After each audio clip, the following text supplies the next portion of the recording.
Welcome to 5 Minutes of Momentum. These episodes are a short 5-minute burst of inspiration, motivation, and massive action. If you need that little kick up the butt to get things moving and to inspire you to take massive action, then every single Thursday I'll be sending you through a 5-minute episode to download, digest, and implement to finish your week off strong. Are you ready to get started? Let's go. Welcome back to 5 Minutes of Momentum. Today I want to talk to you about scarcity thoughts and the sneaky scarcity thoughts that actually prevent your growth. This one that I want to share with you today has been showing up so much recently, and I've been having a couple of conversations with a few people around it, and it seems to be quite prevalent in Australia and New Zealand. And it is definitely around, kind of tied into like the tall poppy syndrome, but there's definitely a lot of lack around it. So when I talk about scarcity, I talk about having a lack mindset. So not believing that there is enough, right? So enough clients, enough business, enough money, enough anything, opportunities, all the things.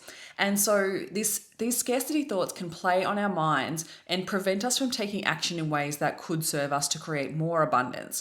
And so one of the ones that I want to talk to you about today is definitely the comparison thoughts. So when we see someone else win, when we hold ourselves back from celebrating that person's win, we are actually in lack.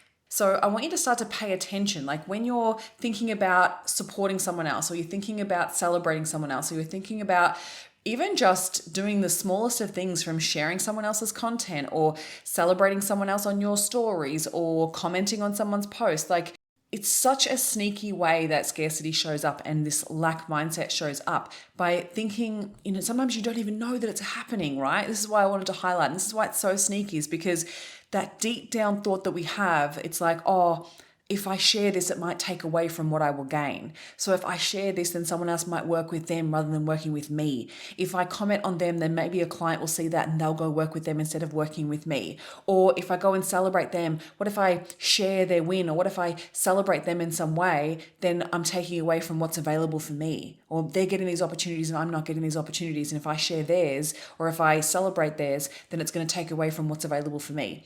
And the reason why I'm sharing this with you in so many different scenarios is I want you to start paying attention to where you're getting stuck in that lack mindset, where you're getting stuck in the comparison, you're getting stuck in focusing on it being competition rather than collaboration. So I remember having a conversation with someone recently about this, and being conscious of like conflict of interest, and you want to be absolutely conscious of that. But sometimes if the energy is right and such a great collaboration that will benefit your ideal clients, then sometimes you've got to push the thought of competition out the window. Honestly, the amount of collaborations that I've done recently, the amount of people that I've had on my podcast that, do slightly similar things to me, like really just going, well, hang on a minute, like how can I just lift this person up, right? I'm not putting them on a pedestal, but I'm just sharing them with the world. And I know without a shadow of a doubt that's not going to take away from anything that I do. And so when we're in that lack mindset, we're not believing that there is more than enough to go around. So I want you to notice that within yourself. Where are you not sharing or celebrating somebody else? Where you could possibly be commenting on someone's stuff, or where you could possibly be supporting and encouraging and cheering people on, but you're so focused on your own stuff, you're so focused on you needing more money, on you needing more clients, that you're not willing to give. And this is where you block your own abundance. If you are not willing to give, then you're not being open to receive. Whenever I have lack, or whenever I have scarcity kick in for me and don't have a lot of money, I think about like, how can I give back? How can I give in this moment? And I don't mean like give frivolously or give where you give too much and then you're putting yourself into more scarcity or lack. I just mean in small ways.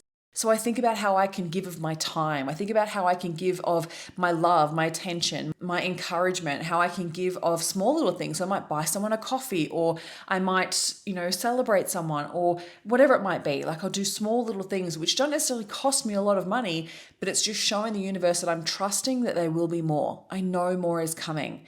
And so I want you just to acknowledge this within yourself and pinpoint, like, am I holding myself back or getting stuck and staying in lack because I'm so fearful if I celebrate someone else, or if I share, or if I give in some way, that I won't get back? And that's where you're focusing on the wrong thing. You've got to give, and being open to receive. I hope this resonates with you, and I hope you have a great week.